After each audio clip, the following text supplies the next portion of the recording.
মানব ইতিহাসের অন্যতম বিতর্কিত বিষয় হল কৃষি বিপ্লব। কেউ কেউ মনে করে এই কৃষি বিপ্লব মানব জাতির প্রগতি ও সমৃদ্ধির দুয়ার খুলে দিয়েছিল। আবার কারো মতে পৃথিবীর সব দুর্গতির শুরু সেখানেই। এই দ্বিতীয় দলের মতে ইতিহাসের মোড় ঘুরিয়ে দেওয়ার সেই সময়টাতেই প্রকৃতির সঙ্গে মানুষের নিবিড় সম্পর্কের সুতোটা ছিঁড়তে শুরু হয় বিচ্ছিন্নতা আর লোভের আধিপত্য। সেখান থেকে আগের জীবনে ফিরে যাওয়ার আর কোনো পথ ছিল না, কারণ কৃষিকাজের ফলে মানুষের সংখ্যা এত দ্রুত বেড়ে গেল যে আগের মতো খাদ্য সংগ্রহ কিংবা শিকার করে অন্ন সংস্থান করাটা তাদের জন্য অসম্ভব হয়ে পড়ল। 10,000 খ্রিস্টপূর্বাব্দের দিকে এই পৃথিবীতে প্রায় 50 থেকে 60 লাখ যাযাবর শিকারী মানুষের বসবাস ছিল। খ্রিস্টীয় প্রথম শতক পার হতে না হতেই তাদের সংখ্যা কমে গেল 10 থেকে 20 লাখের মতো, যাদের অধিকাংশ ছিল অস্ট্রেলিয়া, আমেরিকা ও আফ্রিকার। শতকরা হিসেবে সেটা খুবই সামান্য, কারণ তখন পৃথিবীতে মানুষের সংখ্যা ছিল 25 কোটি। এরপর বেশিরভাগ কৃষকই স্থায়ী বসতি গেড়ে বসবাস শুরু করে দিল।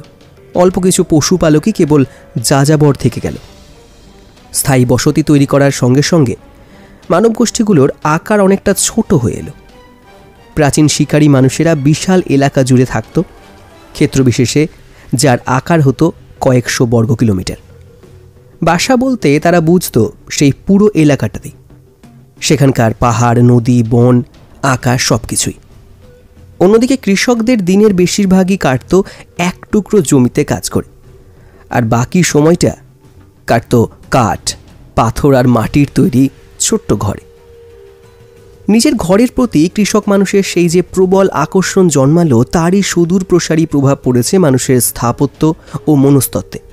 নিজের বাড়ির প্রতি আকর্ষণ আর প্রতিবেশীদের সঙ্গে ক্রমবর্ধমান দূরত্ব সেই প্রাগৈতিহাসিক আত্মকেন্দ্রিকতার ছাপ। কৃষক মানুষের বসতিগুলো প্রাচীন শিকারী মানুষদের এলাকা থেকে যেমন ছিল অনেক ছোট, তেমনই ছিল নানা রকম কৃত্রিমতায় পূর্ণ। শিকারী মানুষেরা তাদের থাকার জায়গাতে তেমন কোনো পরিবর্তন করেনি, এক আগুন জ্বালানো ছাড়া। কিন্তু কৃষক মানুষ বিপুল শ্রম ব্যয় করে সেই বুনো পরিবেশের মধ্যে দ্বীপের মতো করে তৈরি করে নিল নিজেদের আবাস। তারা বনের গাছ কেটে, খাল কেটে, মাঠ পরিষ্কার করে বানালো নিজেদের ঘর, চাষের জমি আর ফলের বাগান। এই জায়গার ভেতরে বসবাসের অধিকার ছিল কেবল মানুষের, আর মানুষের অনুমোদিত প্রাণী ও উদ্ভিদের। সেটা নিশ্চিত করতে মানুষকে তাদের এলাকার চারদিকে বেড়াও দিতে হলো। কৃষক মানুষের অনেকটা সময় লেগে যেত বিভিন্ন অনাকাঙ্ক্ষিত আগাছার বুনো প্রাণী দূর করতে। এদের কেউ ধাওয়া খেয়ে পালিয়ে বাঁচত, আর কেউ গোয়ার্তুমি করতে গিয়ে মারা পড়ত মানুষের হাতে। সেই কৃষি যুগের আরম্ভে যার শুরু, তারই রেশ ধরে আজকের দিনেও পৃথিবীর লাখ লাখ মানুষ লাঠি, চপ্পল কিংবা কীটনাশক নিয়ে পিঁপড়ে, তেলাপোকা আর মাকড়সার বিরুদ্ধে চালিয়ে যাচ্ছে সেই একই যুদ্ধ। অনেকদিন পর্যন্ত মানুষের বসবাসের এলাকাগুলো ছিল খুব ছোট ছোট। পৃথিবীতে মোট জায়গা আছে 51 কোটি বর্গ কিলোমিটার, যার মধ্যে ডাঙা প্রায় 15 কোটি বর্গ কিলোমিটার। 1400 খ্রিস্টাব্দেও পৃথিবীর কৃষকরা তাদের যাবতীয় গাছপালা আর পশু পাখি নিয়ে মাত্র 1.1 কোটি বর্গ কিলোমিটার জায়গার জুড়ে ছিল, যা কিনা পুরো পৃথিবীর মাত্র 2%। বাকি জায়গাগুলো ছিল খুব গরম, খুব ঠান্ডা বা অন্য কোনো কারণে কৃষিকাজের অনুপযোগী। আর সেই 2% জায়গা থেকেই ইতিহাসের যাত্রা শুরু হয়। নিজের তৈরি বসতি ছেড়ে চলে যাওয়াটা ক্রমেই মানুষের জন্য কঠিন হয়ে পড়ল। নিজেদের ঘরবাড়ি, ফসলের ক্ষেত আর খাবারের গোলা ত্যাগ করার ঝুঁকি মানুষ নেয়নি। আর একই জায়গায় অনেক দিন বাস করতে করতে মানুষের স্থাবর সম্পদের পরিমাণও বাড়তে লাগলো। সেই সম্পদের মধ্যে বাঁধা পড়ল যাযাবর মানুষ। কৃষক সমাজ সম্পদে খুব সমৃদ্ধ মনে না হলেও একটা কৃষক পরিবারের মোট সম্পদ ছিল পুরো একটা শিকারী সংগ্রাহক সমাজের মোট সম্পদের চেয়েও বেশি। ভবিষ্যতের হাতছানি। কৃষিভিত্তিক সমাজে মানুষের বিচরণ ক্ষেত্র কমে গেল, কিন্তু কৃষিকাজের জন্য আগের চেয়ে বেশি সময় ব্যয় করতে হলো তাদের। সামনের মাসে, এমনকি সামনের সপ্তাহে কি খাবো, এমন চিন্তা শিকারী মানুষের মাথায় কখনো আসেনি। কিন্তু কৃষক মানুষের ভবিষ্যৎ চিন্তার সীমারেখার দিন, সপ্তাহ, মাস ছাড়িয়ে বছরের কোঠাও পেরিয়ে গেল। শিকারী মানুষ ছিল দিন এনে দিন খাওয়া মানুষ। পরবর্তী সময়ের জন্য কিছু বাঁচিয়ে রাখাটা তাদের জন্য কঠিন ছিল। ভবিষ্যতের চিন্তা তাই তাদের কাছে খুব একটা ছিল না। তবে ভবিষ্যৎ নিয়ে তারা যে একেবারেই চিন্তা করতো না, এমনটা ভাবা ঠিক হবে না। শবে, লাস্কো আর আলতামিরার গুহার দেওয়ালের ছবিগুলো যারা এঁকেছিল, তারাও নিশ্চয়ই চেয়েছিল প্রজন্ম থেকে প্রজন্মান্তরে ছড়িয়ে যাক। বিভিন্ন সামাজিক ও রাজনৈতিক বিরোধ আর সন্ধিগুলো ছিল দীর্ঘমেয়াদী। কোনো ঋণ শোধরাতে কিংবা কোনো অন্যায়ের প্রতিশোধ নিতেও অনেক সময় কয়েক বছর লেগে যেত। তারপরেও শিকার কিংবা সংগ্রহ করে খাবার জোটানো এই মানুষগুলোর পক্ষে ভবিষ্যৎ নিয়ে বেশি দূর চিন্তা করা সম্ভব ছিল না। মজার ব্যাপার হলো, এই অপারগতা তাদের ভবিষ্যৎ সংক্রান্ত মানসিক দুশ্চিন্তা অনেকটাই কমিয়ে দিয়েছিল। যে ভবিষ্যতের ওপর আমার কোনো নিয়ন্ত্রণ নেই, তাকে নিয়ে চিন্তা করে আমার কি লাভ? কৃষি বিপ্লব মানুষের কাছে ভবিষ্যতের গুরুত্ব আরও বাড়িয়ে দিল। কৃষকদের সবসময় ভবিষ্যতের চিন্তা মাথায় রেখে কাজ করতে হতো। কৃষিভিত্তিক অর্থনীতি ছিল ঋতুচক্রের পালা বদলের ওপর অনেকাংশে নির্ভরশীল। দীর্ঘ সময় উৎপাদন আর স্বল্প সময় ফসল সংগ্রহের চক্রে বছর কেটে যেত। মাঠভরা ফসল ঘরে তুলে যে কৃষক আজ রাতে মত্ত হচ্ছে উৎসবে, কাল ভোরেই তাকে আবার ছুটতে হবে মাঠে, কারণ তার ঘরে আগামী দিন, আগামী সপ্তাহ, এমনকি আগামী মাসের খাবার থাকলেও তাকে এখন পরের বছরের কথাও ভাবতে হয়। এই ভবিষ্যৎ চিন্তার মূল কারণ ছিল ঋতুচক্রের ওপর নির্ভরশীলতা আর ফসল ফলার চিরন্তন অনিশ্চয়তা।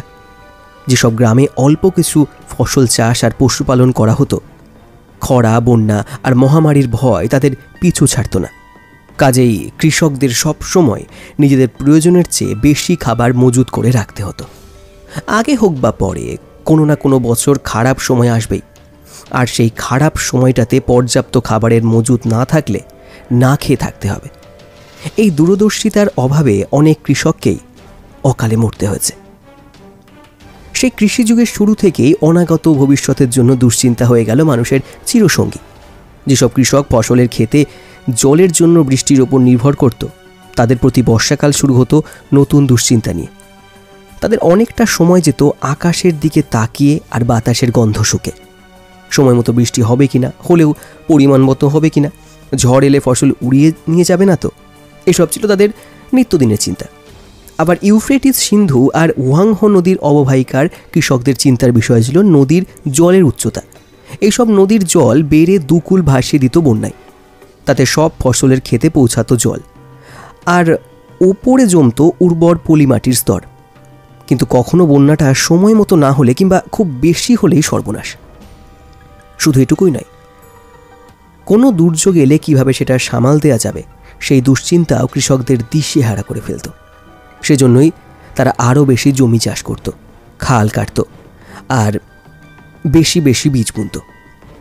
গ্রীষ্মকালের কর্মী পিঁপড়ের মতোই উদয়াস্ত পরিশ্রম করত একজন কৃষক। ঘেমে নিয়ে একাকার হয়ে সে জলপাই গাছ লাগাতো মাঠে, আর সেই জলপাই পিষে তেল বের করত তার ছেলেপুলে আর নাতি নাতনিরা। সেই জমিয়ে রাখা জলপাইয়ের তেল কাজে লাগত শীতকালে কিংবা পরের বছরে। মানুষের এই কৃষিকাজের প্রভাব ছিল ব্যাপক। এখান থেকেই বড় আকারের সামাজিক রাজনৈতিক ব্যবস্থার পত্তন হয়। তবে দুঃখের বিষয় হলো, এই পরিশ্রমী কৃষকরা কখনোই তাদের অনাকাঙ্ক্ষিত অর্থনৈতিক সমৃদ্ধির দেখা পায়নি। সব জায়গাতেই দেখা গেছে কৃষকের উদ্বৃত্ত ফসল ভোগ করতে আবির্ভূত হয়েছে নানান শোষক ও অভিজাত গোষ্ঠীর, আর কৃষক আটকা পড়েছে তার চিরন্তন দুশ্চিন্তার আবর্তে। এই উদ্বৃত্ত ফসলই পরবর্তীকালে রাজনীতি, যুদ্ধ, শিল্পকলা ও দর্শনের বিকাশে ইন্ধন যোগায়। ধীরে ধীরে গড়ে উঠত প্রাসাদ, দুর্গ, সৌধ আর মন্দির। এই আধুনিক যুগের শুরুর দিকে মানুষের 90% ছিল কৃষক, যাদের সারাদিনের হাড় ভাঙা খাটুনির ফল ভোগ করেছে বাকি 10% রাজা, রাজকর্মচারী, সৈনিক, যাজক, শিল্পী ও দার্শনিকের মতো অভিজাত শ্রেণী। এরাই ভরেছে ইতিহাসের পাতা, আর বাকিদের জীবন কেটে গেছে ফসলের মাঠে। কাল্পনিক কাঠামো। কৃষকের ফলানো অতিরিক্ত খাবার আর আবিষ্কৃত নতুন পরিবহন ব্যবস্থায় দুয়ের ফলে অনেক মানুষ একসঙ্গে বড় আকারের গ্রাম তৈরি করে বসবাস করতে শুরু করল।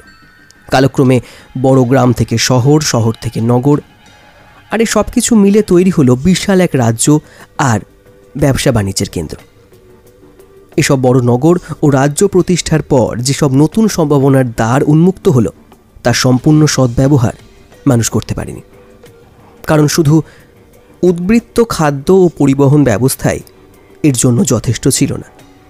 একটা রাজ্যের লাখ লাখ মানুষের জন্য যথেষ্ট পরিমাণ খাবার থাকলেও তাতে জমি ও জলের বন্টন, নানা রকম বিরোধ নিষ্পত্তি কিংবা যুদ্ধকালীন কর্তব্যের মতো বিষয়গুলোতে মানুষ ঐক্যমতে পৌঁছতে পারেনি।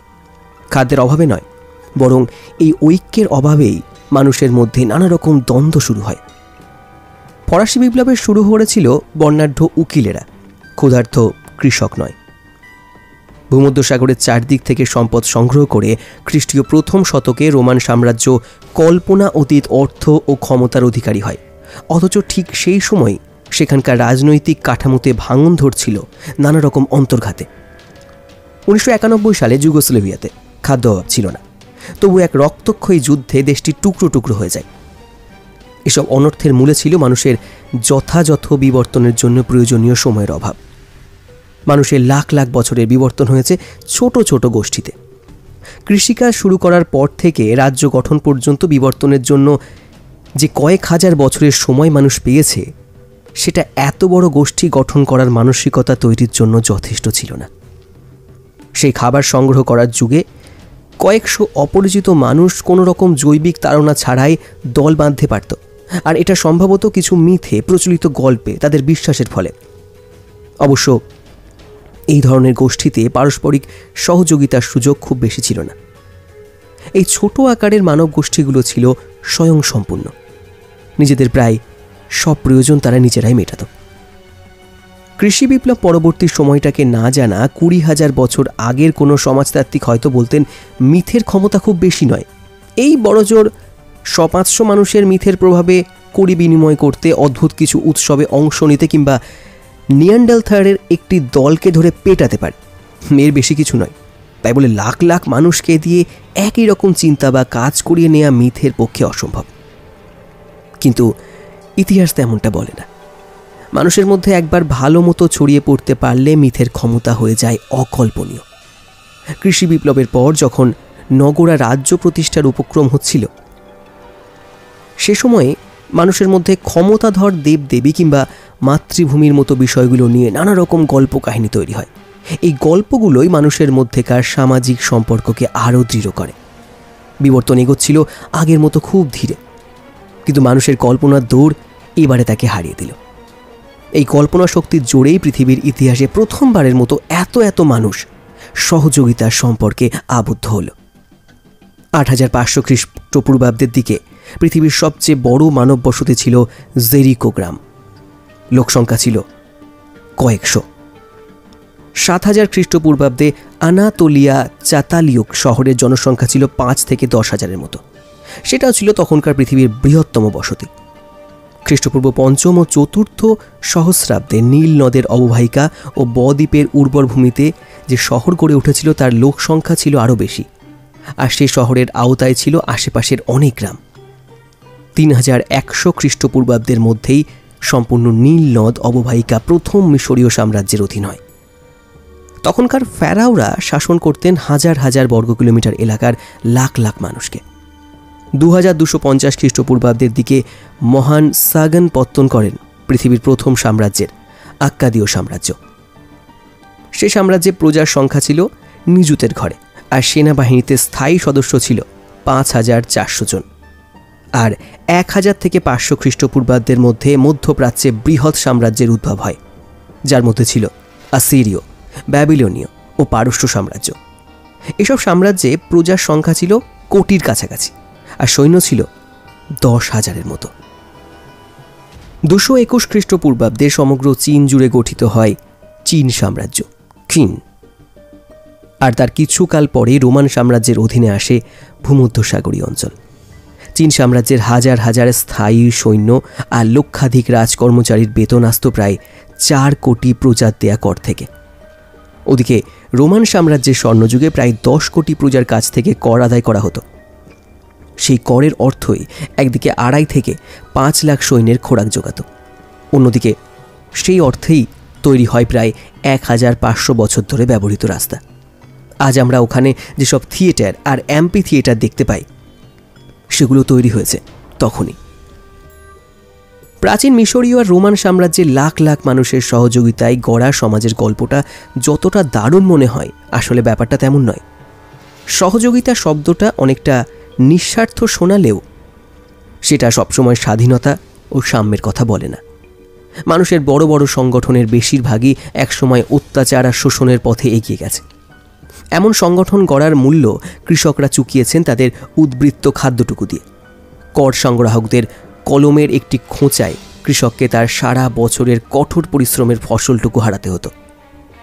রোমান সাম্রাজ্যের বিখ্যাত অ্যাম্পি থিয়েটার গড়েছিল যে কৃতদাসের দল। সমাজের অলস ধনীদের আনন্দ দিতে সেই কৃতদাসেরাই সেখানে লড়াই করে মরত গ্ল্যাডিয়েটর রূপে। জেলখানা আর বন্দি শিবিরগুলোকে এক ধরনের সহযোগিতার সমাজ বলা যায়, কারণ সেখানে অনেকগুলো অজানা অচেনা মানুষ পারস্পরিক সহযোগিতায় একসঙ্গে একই রকম জীবনযাপন করে। সেই প্রাচীন মেসোপটেমিয়ার শহর থেকে চীন বা রোমান সাম্রাজ্য, এই সবগুলোই দাঁড়িয়েছিল এক কাল্পনিক কাঠামোর ওপর। যেসব সামাজিক রীতিনীতি সেসব জায়গায় চালু ছিল তা মানুষের ভেতর থেকে স্বতঃস্ফূর্তভাবে আসেনি, এসেছে সেখানে প্রচলিত মিথগুলোর ওপর মানুষের সম্মিলিত বিশ্বাস থেকে। মিথ কিভাবে পুরো একটা সাম্রাজ্যকে ধরে রাখে, এমন একটা উদাহরণ আমরা ইতিমধ্যে পেয়েছি, পিউজো। ইতিহাসের সবচেয়ে বেশি পরিচিত দুটো মিথ থেকে এর উত্তর খোঁজা যাক। একটা হলো হামিরাবির আইন, যেটা প্রাচীন ব্যাবিলনে সেই 1776 খ্রিস্টপূর্বাব্দে লাখো মানুষের সমাজে গড়েছিল। আর অন্যটা হলো 1776 খ্রিস্টাব্দে স্বাক্ষরিত আমেরিকার স্বাধীনতার ঘোষণা, যা আজও লাখ লাখ আমেরিকানের পারস্পরিক সহযোগিতার সহায়তার ভিত্তি হিসেবে টিকে আছে। 1776 খ্রিস্টপূর্বাব্দে ব্যাবিলনই ছিল পৃথিবীর বৃহত্তম নগর, আর ব্যাবিলনীয় সাম্রাজ্য ছিল পৃথিবীর সবচেয়ে বড় সাম্রাজ্য, যার লোক সংখ্যা ছিল 10 লাখেরও ওপরে। এলাকাটা ছিল মেসোপটেমিয়া, যার মধ্যে ছিল আজকে সিরিয়া আর ইরানের কিছু অংশ, আর ইরাকের প্রায় পুরোটাই। ব্যাবিলনের রাজাদের মধ্যে সবচেয়ে বেশি যার নাম শোনা যায় তিনি হামুরাবি। তার এই খ্যাতির মূল কারণ হলো তার প্রণীত আইন। এই আইনগুলোর মূল উদ্দেশ্য ছিল হামুরাবিকে একজন আদর্শ রাজা হিসেবে প্রতিষ্ঠিত করা, ব্যাবিলনীয় সাম্রাজ্যে আইনগত সমতা আনা আর ভবিষ্যতের রাজাদের জন্য একটা দৃষ্টান্ত রেখে যাওয়া। উদ্দেশ্য পূরণ হয়েছিল। পরবর্তী প্রজন্মের বুদ্ধিজীবী ও অভিজাত সমাজ এটাকে গ্রহণ করে প্রায় দৈববাণীর মতোই, আর তাদের অনুসারীরা হামুরাবির মৃত্যুর পরও যতদিন সাম্রাজ্য টিকে ছিল ততদিন ওই আইনের অনুলিপি তৈরি করে গেছে। তাই মেসোপটেমিয়ার মানুষের সামাজিক রীতিনীতি বোঝানোর জন্য হামুরাবির আইন একটা চমৎকার উপকরণ। হামুরাবির আইনের ভাষ্য শুরু হয়েছে মেসোপটেমিয়ার মন্দিরের প্রধান দেবতা আনু, এনলেল ও মারডুকের নামে, যারা হামুরাবিকে নিযুক্ত করেছেন বিচার প্রতিষ্ঠা, দুষ্টের দমন, দুর্বলের ওপর সবলের অত্যাচারকে প্রতিহত করতে। এরপরেই আছে প্রায় 300টি আইনের তালিকা, যার প্রত্যেকটিতে কোন কাজের জন্য কেমন বিচার হতে পারে তা লিপিবদ্ধ করা হয়েছে। এমন কয়েকটা আইন দেখা যায়। 196, যদি কোনো উঁচু শ্রেণীর মানুষ আর এক উঁচু শ্রেণীর মানুষকে অন্ধ করে দেয় তবে তাকেও অন্ধ করে দেয়া হবে। সে যদি কোনো উঁচু শ্রেণীর মানুষের হাড় ভেঙে দেয় তবে তার হাড়ও ভেঙে দেওয়া হবে। 198, সে যদি কোনো সাধারণ মানুষের চোখ অন্ধ করে দেয় বা হাড় ভেঙে দেয় তাকে 60 শেকেল রূপা জরিমানা দিতে হবে। 199, সে যদি আরেকজন উঁচু শ্রেণীর মানুষের কোনো দাসের চোখ অন্ধ করে দেয় বা হাড় ভেঙে দেয় তবে তাকে ওই দাসের মূল্যের অর্ধেকের সমান রূপা দিতে হবে। 209, যদি কোনো উঁচু শ্রেণীর মানুষ উঁচু শ্রেণীর কোনো নারীকে আঘাত করে এবং এতে ওই নারীর গর্ভস্থ ভ্রূণের মৃত্যু হয় তবে তাকে 10 শেকেল রূপা ক্ষতিপূরণ দিতে হবে। 210, এতে যদি ওই নারীর মৃত্যু হয় তাহলে তার কন্যাকে হত্যা করা হবে। 211, সে যদি সাধারণ শ্রেণীর কোনো নারীকে আঘাত করে এবং এতে ওই নারীর গর্ভস্থ ভ্রূণের মৃত্যু হয়, তাহলে তাকে 5 শেকেল রূপা ক্ষতিপূরণ দিতে হবে। 212, এতে ওই নারীর মৃত্যু হলে তাকে 30 শেকেল রূপা জরিমানা দিতে হবে। 213, সে যদি কোনো উঁচু শ্রেণীর মানুষের দাসীকে আঘাত করে এবং এতে ওই দাসীর গর্ভস্থ ভ্রূণের মৃত্যু হয়, তবে তাকে 2 শেকেল রূপা ক্ষতিপূরণ দিতে হবে। 214, এতে ওই দাসীর মৃত্যু হলে তাকে 20 শেকেল রূপা জরিমানা দিতে হবে। এই তালিকার পরে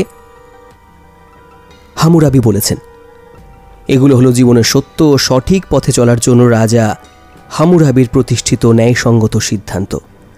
আমি মহান রাজা হামুরাবি সেসব মানুষের প্রতি উদাসীন নই যাদেরকে আমার দায়িত্বে শপথ করেছেন দেবতা এলনিল, আর যাদের পথ দেখাবার দায়িত্ব আমাকে দিয়েছেন দেবতা মার্ডুক। হামুরাবির আইন অনুযায়ী ব্যাবিলনের সমাজ ব্যবস্থা দাঁড়িয়ে আছে সর্বজনীন ও চিরন্তন ঈশ্বর নির্দেশিত ন্যায় বিচারের ওপর।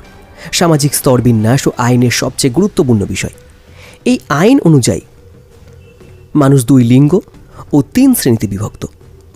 শ্রেণী 3টি হলো উঁচু শ্রেণীর মানুষ, সাধারণ মানুষ আর দাস। ভিন্ন ভিন্ন লিঙ্গ ও শ্রেণীর মানুষের মূল্যও ভিন্ন। একজন সাধারণ নারী জীবনের মূল্য যেখানে 30 শেকেল রূপা, সেখানে একজন দাসীর জীবনের মূল্য 20 শেকেল রূপা। আবার একজন সাধারণ পুরুষের চোখের মূল্য 60 শেকেল রূপা। এই আইন পরিবারের ভেতরে মানুষের অধিকার ক্রম নির্দিষ্ট করে দেয়। এখানে সন্তানদের আলাদা মানুষ হিসেবে নয়, বরং তাদের মা বাবার সম্পত্তি হিসেবে বিবেচনা করা হতো। এই কারণেই কোনো উচ্চতর মানুষ আর একজন উচ্চতর মানুষের মেয়েকে হত্যা করলে শাস্তিস্বরূপ তার মেয়েকেও হত্যা করা হতো। হত্যাকারীকে শাস্তি না দিয়ে তার নিরপরাধ কন্যাকে হত্যা করাটা আমার কাছে খাপছাড়া মনে হলেও হামুরাবি ও ব্যাবিলনের বাসিন্দাদের কাছে এটাই ছিল ন্যায়সঙ্গত। হামুরাবির আইন প্রণয়ের আগে ধরে নেওয়া হয়েছিল যে প্রজারা সবাই যদি যার যার সামাজিক অবস্থান মেনে নেয়, তাহলেই সাম্রাজ্যের লাখ লাখ অধিবাসীদের মধ্যে একটা সহযোগিতার সম্পর্ক তৈরি হবে। তখন সমাজে খাদ্যের উৎপাদন ও বন্টন সুষ্ঠুভাবে হবে, শত্রুর বিরুদ্ধে প্রতিরোধ গড়ে তোলা যাবে এবং সাম্রাজ্যকে আরও বিস্তৃত করে আরও বেশি সম্পদ ও নিরাপত্তা নিশ্চিত করা যাবে। হামুরাবির মৃত্যুর প্রায় 3500 বছর পরে উত্তর আমেরিকায় ব্রিটিশদের 13টি উপনিবেশের মানুষদের মনে হতে লাগলো যে ব্রিটিশ রাজা তাদের প্রতি সুবিচার করছেন না। এইসব মানুষের কয়েকজন মুখপাত্র ফিলাডেলফিয়ায় একত্র হলেন আর 1776 জুলাইয়ের 4 তারিখে ঘোষণা করলেন যে 13টি উপনিবেশের মানুষ আর ব্রিটিশ রাজ্যের প্রজা নয়। তাদের স্বাধীনতায় এই ঘোষণা ছিল যে সর্বজনীন ও চিরন্তন ন্যায় বিচারের কথা। আর ঠিক হামুরাবির আইনের মতো সেগুলোও ছিল ঈশ্বর নির্দেশিত। তবে আমেরিকার ঈশ্বরের প্রদত্ত নীতিগুলো ব্যাবিলনের ঈশ্বরের নীতি থেকে ভিন্ন ছিল। আমেরিকার স্বাধীনতার ঘোষণা বলে, এই কথা আমরা স্বতঃসিদ্ধ সত্য বলে ধরে নিচ্ছি যে সব মানুষকে সৃষ্টি করা হয়েছে সমানভাবে এবং প্রত্যেককে সৃষ্টিকর্তার কাছ থেকে লাভ করেছে কিছু অবিচ্ছেদ্য অধিকার, যার মধ্যে আছে জীবন, স্বাধীনতা আর সুখের সাধনা। হামুরাবির আইনের মতো আমেরিকার স্বাধীনতার এই ঘোষণাপত্র বলে যে এই পবিত্র নীতি মেনে চললে লাখো মানুষের মধ্যে গড়ে উঠবে সহযোগিতার সম্পর্ক, একটি ন্যায়সঙ্গত প্রগতিশীল সমাজ, তারা পাবে নিরাপদ ও শান্তিপূর্ণ জীবন। হামুরাবির আইনের মতো আমেরিকার স্বাধীনতার ঘোষণার স্থানকালের সীমা অতিক্রম করেছে। পরবর্তী প্রজন্মগুলোর কাছেও তা সমান গ্রহণযোগ্য।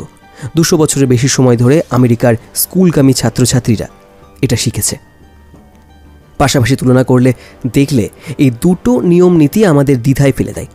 হামুরাবির আইন ও আমেরিকার স্বাধীনতার ঘোষণা দুটোই নিজেকে সর্বজনীন ও চিরন্তন ন্যায়ের পথ বলে দাবি করে, অথচ যেখানে আমেরিকার মানুষেরা বলে সব মানুষই সমান, সেখানে ব্যাবিলনের মানুষরা আগে স্বীকার করে নিচ্ছে যে সব মানুষ সমান নয়। এক্ষেত্রে আমেরিকানরা অবশ্য বলবে তারাই ঠিক, হামুরাবির আইন ঠিক নয়। একইভাবে হামুরাবিও বলবেন তিনিই ঠিক, আমেরিকানরা নয়। আসলে উভয় ভুল। হামুরাবি ও আমেরিকার প্রতিষ্ঠাতারা ন্যায়ের সর্বজনীন ও অপরিবর্তনীয় ভিত্তি হিসেবে দুটো কাল্পনিক বাস্তবতার কথা কল্পনা করেছিলেন, যার একটির ভিত্তি ছিল আধিপত্য, অন্যটির ভিত্তি ছিল সমতা। কিন্তু বাস্তবে এই দুই রকম সর্বজনীন নীতি মানুষেরই মস্তিষ্ক প্রসূত। এর সূচনা হয় আমাদের কল্পনায়, আর এসব বেঁচে থাকে তাদের বানিয়ে তোলা নানা কাল্পনিক গল্প গাথার মাধ্যমে। এসব রীতিনীতি আসলে কোনো বস্তুগত ভিত্তি নেই। মানুষকে উচ্চতর ও সাধারণ শ্রেণীতে ভাগ করার ধারণাটা যে কল্পনাপ্রসূত, সেটা না হয় সহজেই মেনে নেওয়া যায়, কিন্তু সব মানুষই সমান, এই কথাটা আসলে কি সব মানুষ সমান? মানুষের কল্পনার বাইরে এসে কোনো নিরপেক্ষ বাস্তব ভিত্তির ওপর সব মানুষকে সমান বলে দাবি করা যায়? শারীরিকভাবেও কি সব মানুষ সমান হয়? আসুন আমরা আমেরিকার স্বাধীনতার ঘোষণার সবচেয়ে বিখ্যাত লাইনটাকে জীবন বিজ্ঞানের বা জীববিজ্ঞানের ভাষায় প্রকাশ করার চেষ্টা করি। এই কথা আমি স্বতঃসিদ্ধ সত্য বলে ধরে নিচ্ছি যে সব মানুষকেই সৃষ্টি করা হয়েছে সমানভাবে এবং প্রত্যেকেই সৃষ্টিকর্তার কাছ থেকে লাভ করেছে কিছু অবিচ্ছেদ্য অধিকার, যার মধ্যে আছে জীবন, স্বাধীনতা আর সুখী হওয়ার প্রচেষ্টা। জীববিজ্ঞান বলে মানুষের সৃষ্টি হয়নি, বিবর্তন হয়েছে, আর বিবর্তন মোটেই সবার জন্য সমান হয় না। সমতার ধারণা সৃষ্টিতত্ত্বের সঙ্গে অবিচ্ছেদ্যভাবে জড়িয়ে আছে। আমেরিকানরা এই ধারণা পেয়েছে খ্রিস্ট ধর্ম থেকে, যেখানে বলা হয় প্রত্যেক মানুষ পবিত্র আত্মার অধিকারী এবং ঈশ্বরের চোখে সব আত্মাই সমান।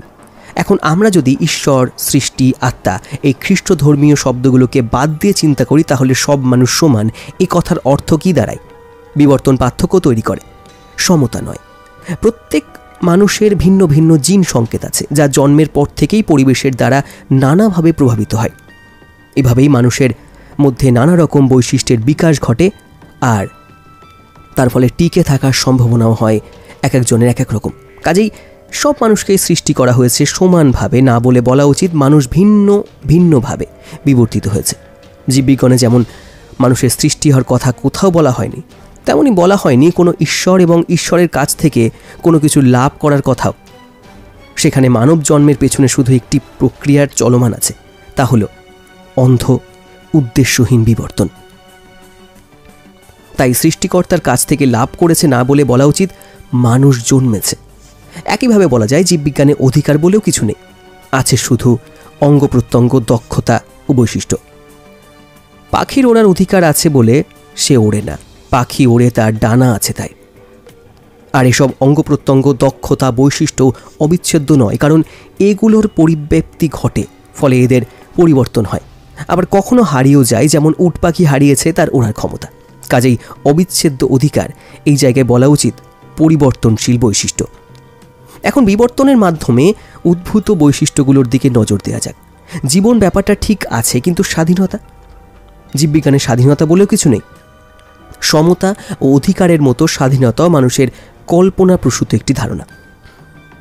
জীববিজ্ঞানের দৃষ্টিতে দেখলে গণতান্ত্রিক সমাজের মানুষেরা স্বাধীন আর স্বৈরশাসনে থাকা মানুষেরা পরাধীন, এরকম কিছু বলা যায় না। আর সুখ, আজ পর্যন্ত কোনো বৈজ্ঞানিক গবেষণা সুখের একটি পরিষ্কার সংজ্ঞা দিতে পারেনি, কিংবা সুখের কম বেশি নির্ধারণের কোনো উপায়ও খুঁজে পায়নি। গবেষণায় যা পাওয়া গেছে তা হলো আনন্দ, যাকে আরও সহজ সংজ্ঞায়িত পরিমাপ করা যায়। কাজেই জীবন, স্বাধীনতা আর সুখী হওয়ার প্রচেষ্টা, এর বদলে আমরা বলতে পারি জীবন ও আনন্দ লাভ। তাহলে জীববিজ্ঞানের চোখে আমেরিকার স্বাধীনতার ঘোষণার আলোচ্য লাইনটি দাঁড়াচ্ছে এমন: এ কথা আমরা স্বতঃসিদ্ধ সত্য বলে ধরে নিচ্ছি যে সব মানুষই ভিন্ন ভিন্নভাবে বিবর্তিত হয়েছে এবং প্রত্যেকেই জন্মেছে কিছু পরিবর্তনশীল বৈশিষ্ট্য নিয়ে, যার মধ্যে আছে জীবন ও আনন্দ লাভের চেষ্টা। বিষয়টি এভাবে দেখলে সমতা ও সমান অধিকারের পক্ষের লোকেরা হয়তো খেপে যাবেন, বলবেন সব মানুষ যে শারীরিকভাবে সমান নয় তা তো আমাদের জানাই আছে। কিন্তু আমরা যদি মেনে নিই যে ভেতরে ভেতরে সবাই সমান, তাহলে সবাই মিলে একটা স্থিতিশীল সমাজ গড়ে তোলা যায়। সেক্ষেত্রে আসলে আর কিছু বলার নেই। এটাই হলো একটু আগে বলা সেই কাল্পনিক ভিত্তি, সবাই সমান। এটা ধরে নেওয়ার কারণ এই নয় যে তা সত্য, বরং কারণটা হলো এই যে এটা মেনে নিলে মানুষের মধ্যে সহযোগিতার সম্পর্কটা আরও দৃঢ় হয়, যা দিয়ে একটা সুন্দর সমাজ গড়ে তোলা যায়। এই কাল্পনিক ভিত্তি কোনো ষড়যন্ত্র কিংবা মিথ্যে মোহ নয়, এটা হলো অনেক মানুষকে সহযোগিতার সম্পর্কে আবদ্ধ করার একটি কার্যকর উপায়। তবে এটা মনে রাখতে হবে যে এই একই রকম যুক্তি কিন্তু হামুরাবিও তার শ্রেণীবিভক্ত সমাজ ব্যবস্থাকে সঠিক প্রমাণ করতে ব্যবহার করতে পারতেন। প্রকৃত বিশ্বাসী এ পর্যন্ত পড়ে বা শুনে আপনারা নিশ্চয়ই একটু নড়ে চড়ে বসেছেন, এটাই স্বাভাবিক, কারণ আমাদের শিক্ষায় আমাদেরকে এভাবে তৈরি করেছে। হামুরাবির আইনকে মিথ বলে মেনে নিতে আমাদের কোনো আপত্তি নেই, কিন্তু সব মানুষের সমান অধিকারকে মিথ হিসেবে মেনে নিতে আমরা পারি না। আসলে মানুষ যদি বুঝতেই পারে যে মানুষের সমান অধিকারের ব্যাপারটা এমন কৃত্রিম আর কাল্পনিক, তাহলে সেটা কি আমাদের এই সমাজ কাঠামোর প্রতি একটা হুমকি হয়ে দাঁড়াবে না? ঈশ্বর সম্পর্কে ভলতেয়ার বলেছেন, ঈশ্বর বলে কেউ নেই, কিন্তু আমার চাকরটাকে আবার একথা বলতে যেও না, রাতের বেলায় ও ব্যাটা যদি আমাকে খুন করে ফেলে। ঠিক একই রকম কথা হয়তো হামুরাবিও বলতেন তার শ্রেণীবিভক্ত সমাজ নিয়ে, আর আমেরিকার সংবিধানের লেখক থমাস জেফারসন বলতেন মানবাধিকার নিয়ে। মাকড়সা, হায়না কিংবা শিম্পাঞ্জির মতো হোমোসেপিয়েন্স প্রাণীটিরও প্রাকৃতিকভাবে প্রাপ্ত বিশেষ কোনো অধিকার নেই, কিন্তু এই কথা তো অন্ধবিশ্বাসীদের বলা যাবে না, পাছে রাতে খুন হয়ে যায়। এরকম আশঙ্কা অমূলক নয়। প্রাকৃতিক সম্পর্ক হলো একটা স্থিতিশীল সম্পর্ক।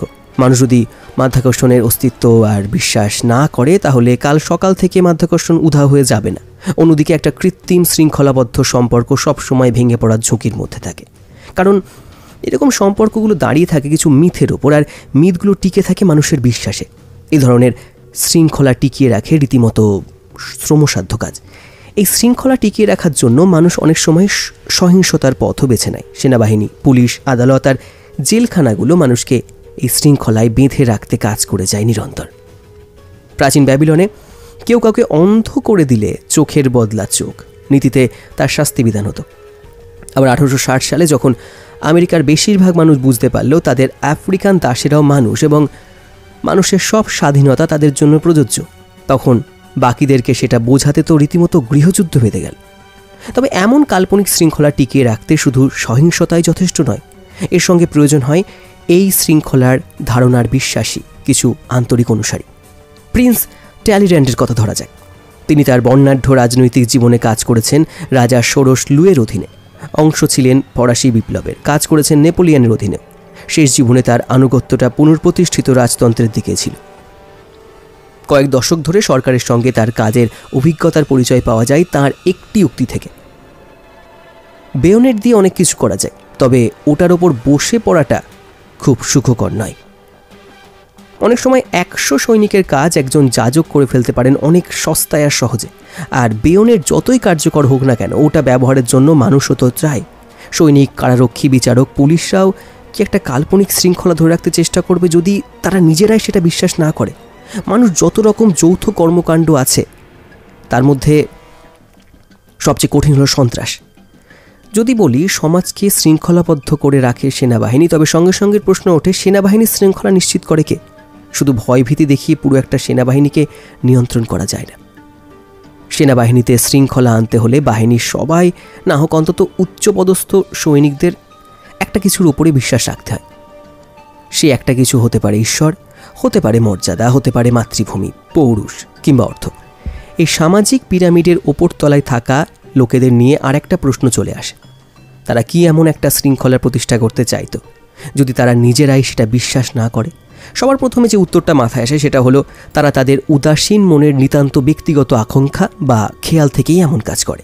যদিও একজন অবিশ্বাসী, যার কোনো কিছুতেই বিশ্বাস নেই, কোনো কিছুর জন্যই তার ব্যক্তিগত কোনো আকাঙ্ক্ষা বা লোভ থাকার কথা নয়। জীবন ধারণের জন্য অপরিহার্য জৈবিক উপাদানগুলো পূরণ করার জন্য একজন মানুষের খুব বেশি কষ্ট করার দরকার পড়ে না।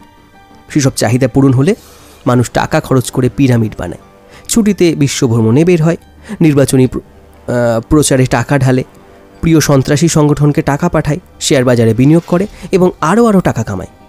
এই সব কিছুই একজন প্রকৃত খেয়ালি বা নৈরাশ্যবাদী মানুষের কাছে পুরোপুরি অর্থহীন কাজ। নৈরাশ্যবাদী দর্শনের জনক বিখ্যাত গ্রিক দার্শনিক ডায়োজেনিস একটা কাঠের তৈরি পিপের ভেতরে বসবাস করতেন।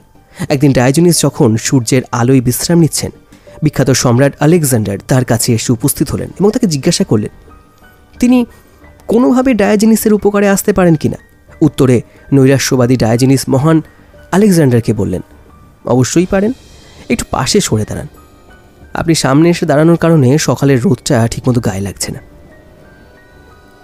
এই কারণেই অনেকগুলো নৈরাশ্যবাদী লোক কখনো একটি সাম্রাজ্য গড়ে তুলতে পারে না। সামাজিক কাঠামো বা সামাজিক স্তরবিন্যাস কেবল তখনই গড়ে ওঠে যখন সমাজের অধিকাংশ লোক, বিশেষ করে অভিজাত সম্প্রদায় এবং নিরাপত্তা রক্ষীদের অধিকাংশ মানুষ সেই স্তরবিন্যাসের কাল্পনিক বাস্তবতায় বিশ্বাস করে। খ্রিস্ট ধর্ম 2000 বছর টিকে থাকতো না যদি অধিকাংশ বিশপ ও ধর্মযাজক যীশুখ্রিস্টকে বিশ্বাস না করতেন। আমেরিকার গণতন্ত্র 250 বছর টিকে থাকতো না যদি অধিকাংশ প্রেসিডেন্ট ও সাংসদ মানুষের সমান অধিকারে বিশ্বাস না করতেন। বর্তমান বিশ্বের অর্থনৈতিক অবস্থা একদিনও টিকত না যদি বেশিরভাগ বিনিয়োগকারী এবং ব্যাংকাররা ক্যাপিটালিজম বা ধনতন্ত্রে বিশ্বাস না করতেন। এই খাঁচা ভাঙবো আমি কেমন করে? মানুষকে এমন একটা কাল্পনিক শৃঙ্খলায় বেঁধে ফেলার উপায় কি? কিভাবে খ্রিস্ট ধর্ম, গণতন্ত্র কিংবা পুঁজিবাদ সফল হলো এ কাজে? প্রথম শর্ত হলো কোনোভাবেই স্বীকার করা যাবে না যে ব্যাপারটা কাল্পনিক বা আরোপিত। মানুষকে বোঝাতে হবে যে সমাজকে টিকিয়ে রাখার জন্য অপরিহার্য ও নিয়মগুলো মানুষের তৈরি নয়, বরং ঈশ্বর সৃষ্ট প্রাকৃতিক নিয়ম। সব মানুষ যে সমান নয় তার কারণ এই নয় যে হামুরাবি তা বলছেন, বরং এর কারণ হলো এটা দেবতা এলনিন ও মারডুকের কথা। আবার সব মানুষই যে সমান সেটা থমাস জেফারসনের কথা নয়, এর কারণ ঈশ্বর তাদের সমান করে সৃষ্টি করেছেন। অ্যাডাম স্মিথের কথায় মুক্তবাজার সেরা অর্থনৈতিক ব্যবস্থা হয়নি, হয়েছে প্রকৃতির অপরিবর্তনীয় নিয়মে। শৃঙ্খলা তৈরি করা এবং বজায় রাখার জন্য এসব শৃঙ্খলার সঙ্গে ঈশ্বর বা অতি প্রাকৃতিক শক্তিকে সম্পৃক্ত করার পাশাপাশি এসব নিয়মের ব্যাপারে মানুষকে শিক্ষা দেওয়াও প্রয়োজন। জন্মের পর মুহূর্ত থেকে প্রতিটি বস্তু, প্রতিটি ঘটনার জন্য একজন মানুষকে এসব নিয়মের কথাটা মনে করিয়ে দেওয়া দরকার। প্রত্যেক রূপকার, নাটকে, ছবিতে, গানে, সামাজিক আচরণে, রাজনৈতিক বক্তৃতায়, স্থাপত্যে, রন্ধন পদ্ধতিতে, পোশাকের নকশায় মিশে থাকে এই কাল্পনিক সামাজিক শৃঙ্খলার উপাদান। যেমন আজকের দিনে মানুষ সমতায় বিশ্বাস করে, তাই শ্রমিকদের পোশাক জিন্স আর ধনীদের জন্য কেতাদুরস্ত। মধ্যযুগের মানব সমাজ ছিল শ্রেণীবিভক্ত, তাই অভিজাত পরিবারের সদস্যদের গায়ে কৃষকের আলখাল্লা উঠত না কখনোই। সে সময় স্যার কিংবা ম্যাডাম সম্বোধন উচ্চবংশীয় মানুষদের জন্য বরাদ্দ ছিল। আর যে কোনো আনুষ্ঠানিক যোগাযোগ শুরু হয় সেই একই সম্বোধনে। এই কাল্পনিক শৃঙ্খলা কিভাবে সমাজের সর্বত্র মিশে আছে, মানবিক ও সামাজিক বিজ্ঞানের একটা বড় অংশ জুড়ে আছে তারই ব্যাখ্যা। খুব অল্প কথায় বলতে গেলে মানুষ কেন ব্যাপারটাকে কাল্পনিক বলে ধরতে পারে না তার 3টি কারণ পাওয়া যায়। 1, কাল্পনিক শৃঙ্খলা আমাদের চারপাশে বস্তুগত পৃথিবীর রন্ধে রন্ধে মিশে আছে। জিনিসটা কাল্পনিক আর তার অস্তিত্ব কেবল আমাদের কল্পনায়, কিন্তু তারপরেও সেটা সব বস্তুর মধ্যে খুব ভালোভাবে মিশে যেতে পারে। বর্তমান পশ্চিমা দেশগুলোর মানুষ ব্যক্তি স্বাতন্ত্র্যে বিশ্বাসী। তাদের কাছে প্রত্যেক মানুষ কেবলই একজন স্বতন্ত্র ব্যক্তি, যার সামাজিক মূল্য নির্ধারণ করে সে নিজেই। অন্যরা তার বিষয়ে কী ভাবছে তার কোনো ভূমিকা সেখানে নেই। প্রতিটি মানুষের কাছে জীবনের অর্থ তার নিজের মতো করে সংজ্ঞায়িত। পশ্চিমা দেশের স্কুলগুলো একটি শিশুকে শেখায় তাকে নিয়ে সহপাঠীদের হাসি তামাশায় কান্না দিতে। এই ব্যক্তি স্বাতন্ত্র্যের মিথটা আমাদের কল্পনা থেকে বেরিয়ে এসে বাস্তবে রূপ নিয়েছে আমাদের ঘরের নকশায়। আজকের দিনে একটা বাড়িতে অনেক ছোট ছোট ঘর থাকে। পরিবারের প্রত্যেক শিশু সদস্য নিজের একটা করে ঘর পায়, যেখানে তার একচ্ছত্র রাজত্ব। অনেক বাড়িতে এমন একটা শিশুর পক্ষে তার ঘরের দরজাটা আটকে দেওয়া, এমনকি ভেতর থেকে ছিটকিনি লাগিয়ে দেওয়াটাও অস্বাভাবিক নয়। অনেক ক্ষেত্রে তার বাবা মাকেও দরজায় টোকা দিয়ে অনুমতি নিয়ে ঘরে ঢুকতে হয়। ঘর সাজানো হয় ওই শিশুটির পছন্দ মতো। এরকম বাড়িতে এমন পরিবেশে বেড়ে ওঠা যে কোনো মানুষই ব্যক্তি সত্তা সচেতন হবে, এটাই স্বাভাবিক। তার সামাজিক মূল্যও নিরূপণ করবে সে নিজেই। মধ্যযুগের অভিজাত সমাজে এই ব্যক্তি স্বাতন্ত্র্যের ধারণাটা ছিল না। মানুষের সামাজিক মূল্য নির্ধারিত হতো সমাজে তার অবস্থান, তার সম্পর্কে উন্নতির ধারণা থেকে। মানুষের হাসির পাত্র হওয়াটা ছিল চরম অপমানজনক ব্যাপার। যে কোনো মূল্যে পরিবারের মান রাখতে হবে, এটাই ছিল তাদের পারিবারিক শিক্ষা। এখনকার মতো তখনও এই মূল্যবোধের নিদর্শন দেখা যেত তাদের বাসস্থান দুর্গগুলোতে। সেখানে কোনো শিশুর একার একটা ঘর থাকা ছিল বিরল ঘটনা। মধ্যযুগের কোনো ব্যারানের কিশোর ছেলে বাবা মায়ের প্রবেশ অধিকারবিহীন নিজের মতো করে সাজানো নিজের ঘরের কথা কল্পনা করতে পারত না। তাকে থাকতে হতো তার সমবয়সী ছেলেদের সঙ্গে কোনো একটা বড় হল ঘরে। একান্ত ব্যক্তিগত স্থান বা সময় কোনোটাই তার ছিল না। সারা দিন তার ওঠা বসা ছিল আর দর্শনের সঙ্গে। তাই শুধু নিজের কথা ভাবলেই চলতো না, অন্যরা কী ভাবছে সেটাও তার মাথায় রাখতে হতো। এভাবে বেড়ে ওঠার কারণেই মানুষের সামাজিক মূল্য নির্ধারিত হতো আর সামাজিক অবস্থান ও অন্যদের কাছে তার ভাবমূর্তি থেকে। 2, আমাদের আশা আকাঙ্ক্ষাগুলো তৈরি হয় এই কাল্পনিক সামাজিক শৃঙ্খলার মধ্যে দিয়ে। বেশিরভাগ মানুষই তার আঁকড়ে ধরা বিশ্বাসগুলোকে কাল্পনিক বলে মানতে চায় না, কিন্তু তাদের জন্মই হয় একটা প্রতিষ্ঠিত কল্পনার উপস্থিতিতে। তার সব আশা আকাঙ্ক্ষা গড়ে ওঠে এই মিথগুলোকে ঘিরে। তারপর একসময় মানুষের ব্যক্তিগত আকাঙ্ক্ষাগুলোই সমাজের কাল্পনিক ভিত্তির রক্ষক হয়ে ওঠে। আজকের পশ্চিমা দেশগুলোর মানুষের মনের ইচ্ছাগুলো যেভাবে গড়ে উঠেছে তার পেছনে আছে তাদের কয়েক শতাব্দী আগে থেকে তৈরি হওয়া বৈচিত্র্যপিয়াসী, জাতীয়তাবাদী, পুঁজিবাদী ও মানবিক কিছু মিথ। যেমন অনেকেই তার বন্ধুকে পরামর্শ দেয়, মন যা চায় তাই করো। কিন্তু কি চাইতে হবে? আমাদের মন সেই নির্দেশনা পায় প্রচলিত শক্তিশালী মিথগুলোর কাছ থেকে। মন যা চায় তাই করো, এরকম একটা চিন্তা আমাদের মনে গেঁথে দিয়েছে ঊনবিংশ শতকের কিছু বৈচিত্র্য পিপাসু আর বিংশ শতকের কিছু ভোগবাদী মিথ। ডায়েট কোক খাও, যা মন চাই করো, এই স্লোগান সঙ্গে নিয়ে কোকাকোলা কোম্পানি সারা পৃথিবীতে বাজারজাত করেছে তাদের পণ্য। মানুষের একান্ত ব্যক্তিগত চাওয়াগুলো ঠিক করে দেয় আমাদের সমাজের অন্তর্নিহিত এই কাল্পনিক ভিত্তি।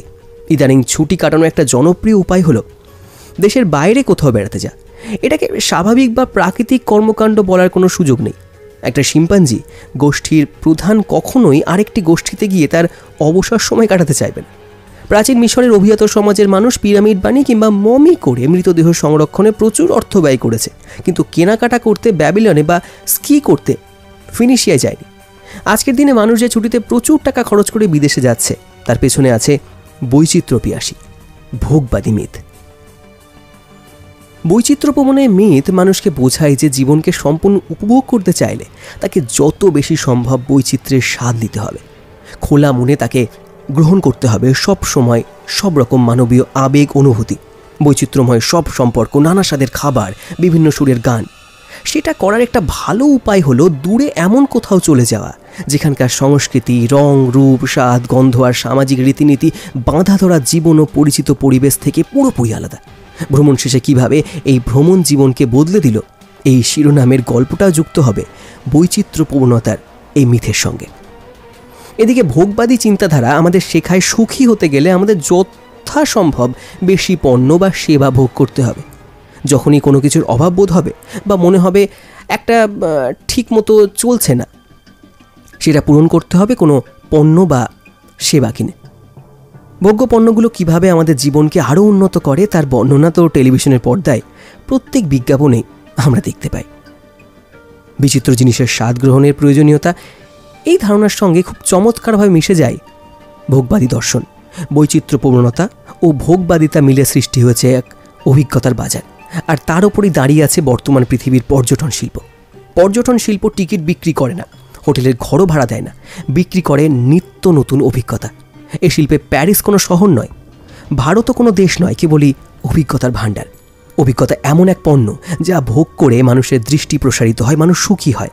একজন কোটিপতি যখন তার স্ত্রীর সঙ্গে ঝগড়া মিটিয়ে ফেলতে তাকে নিয়ে গিয়ে প্যারিসে নিয়ে যায়, সে আসলে তার ব্যক্তিগত স্বাধীন আকাঙ্ক্ষা থেকে সরে যায় না, যায় সেই বৈচিত্র্যপূর্ণতা ও ভোগবাদিতার মিথের ওপর বিশ্বাস রেখে। এমন পরিস্থিতিতে প্রাচীন মিশরের কোনো ধনী ব্যক্তি বেড়াতে যাওয়ার কথা চিন্তাই করতো না, বরং হয়তো তার স্ত্রীর ইচ্ছা অনুসারে তার জন্য তৈরি করত বিরাট এক সমাধিস্তম্ভ। মিশরীয়রা যেমন পিরামিড বানিয়েছে, তেমনি অন্যান্য অনেক সভ্যতার মানুষও তাদের জীবন উৎসর্গ করেছে পিরামিডের মতো কিছু একটা গড়তে। সংস্কৃতি ভেদে শুধু না তাদের নাম, আকার আর চেহারাই বদলায়।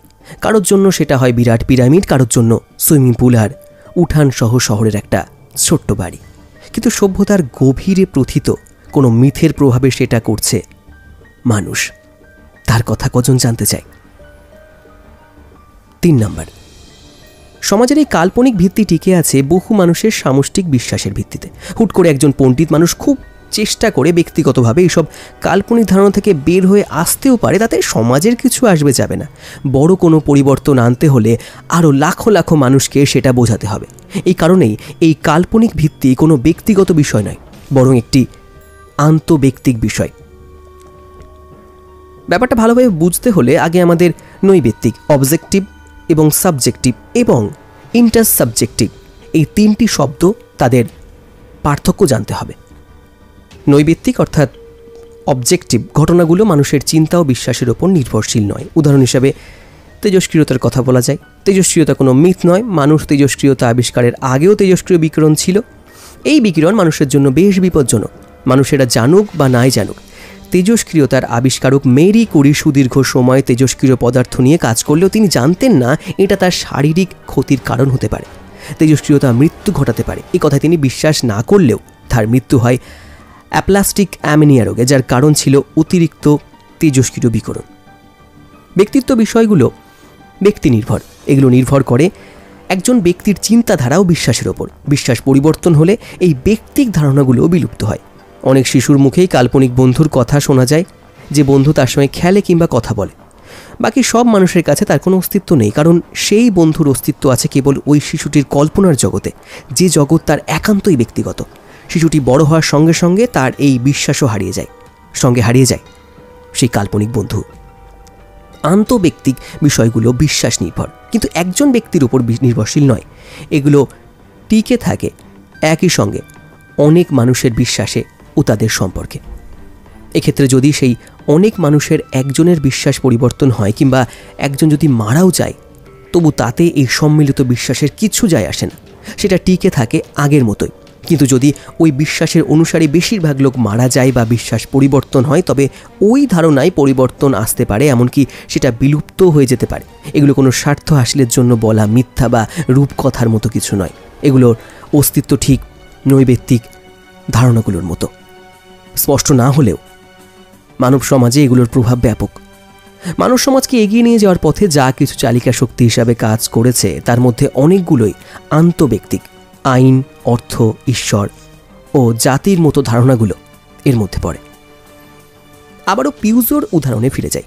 পিউজো শুধু তার প্রধান নির্বাহী কর্মকর্তার কল্পনার ফসল নয়। পিউজোর অস্তিত্ব টিকে আছে অসংখ্য মানুষের কল্পনায়।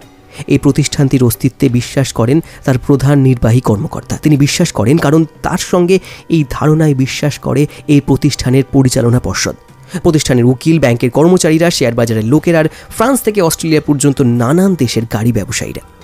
একদিন হঠাৎ করেই যদি প্রধান নির্বাহী কর্মকর্তা বলে বসেন যে পিউজোর অস্তিত্বে তিনি আর বিশ্বাস করেন না, সম্ভবত পরদিনই তিনি নিজেকে দেখবেন নিকটস্থ পাগলাগারদে, আর তার অফিসের চেয়ারে দেখবেন অন্য কাউকে। একইভাবে বলা যায় ডলার, মানবাধিকার এবং আমেরিকা যুক্তরাষ্ট্রের অস্তিত্ব আছে কোটি কোটি মানুষের বিশ্বাসে। সে কারণে কোনো একজন মানুষের অবিশ্বাসের এসবের অস্তিত্ব বিলীন হওয়ার সম্ভাবনা নেই। এগুলো আন্তঃব্যক্তিক বিষয়, তাই এগুলোকে পাল্টে দিতে হলে অসংখ্য মানুষের বিশ্বাস ও চিন্তাধারায় পরিবর্তন আনতে হবে। ব্যাপারটা মোটেই সহজ নয়, আর একজন ব্যক্তির পক্ষে তা অসম্ভব। এই ধরনের পরিবর্তন আসতে পারে বড় এবং জটিল কোনো প্রতিষ্ঠানের হাত ধরে। সেটা হতে পারে কোনো রাজনৈতিক বা ধর্মীয় দল কিংবা কোনো বিপুল আদর্শিক আন্দোলন।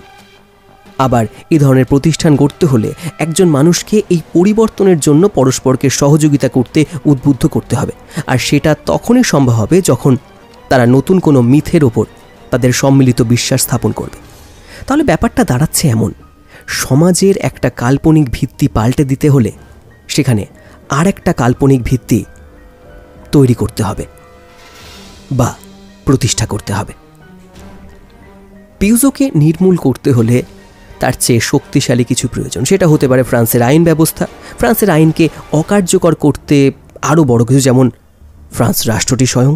আর ফ্রান্স নামক রাষ্ট্রটিকে আমরা যদি অস্বীকার করতে চাই, তাহলে আমাদের বিশ্বাস করতে হবে আরও বড়, আরও শক্তিশালী কোনো ধারণায়। এই সম্মিলিত কল্পনা ও বিশ্বাসের হাত থেকে মানুষের মুক্তি নেই। এই বিশ্বাসের খাঁচার গড়াত কেটে যতবারই আমরা ছুটে যাব মুক্তির আশায়, ততবারই আমাদের পথ রোধ করবে আরও বড় কোনো খাঁচার অদৃশ্য দেওয়াল। অসংখ্য ধন্যবাদ আজকের এই বইটা যেটা পড়ে আমি শোনাচ্ছি সেটা সম্পূর্ণ শোনার জন্য। একবার অনেকটাই পড়ে ফেললাম। যারা পুরোটা শুনলেন এখনো পর্যন্ত, আমি জানি না তাদের মধ্যে কী ফিলিংস তৈরি হচ্ছে, আপনি কমেন্ট বক্সে অবশ্যই লিখতে পারেন। অসাধারণ একটি বই থেকে পড়ছি, সেপিয়েন্স, ইউভাল নোয়া হারারির লেখা বিশ্ববিখ্যাত বই। সেই বইয়ের আজকে পড়লাম অনেকটাই, প্রায় মাঝামাঝি পড়ে ফেলেছি। অধ্যায় 6টা পড়ে শোনালাম আপনাদের। অজানাকে এভাবেই জানতে থাকুন। যদি আপনার এরকম বই শুনতে ভালো লাগে, অজানা জিনিস এর প্রতি আগ্রহ থাকে, অবশ্যই চ্যানেলটি পাশে রাখবেন সাবস্ক্রাইব করে। ভালো থাকবেন। কেমন লাগলো আজকের এই পাঠ, বই পাঠ, অবশ্যই জানাবেন। নতুন পর্ব নিয়ে ফিরছি। ভালো থাকবেন, টেক কেয়ার।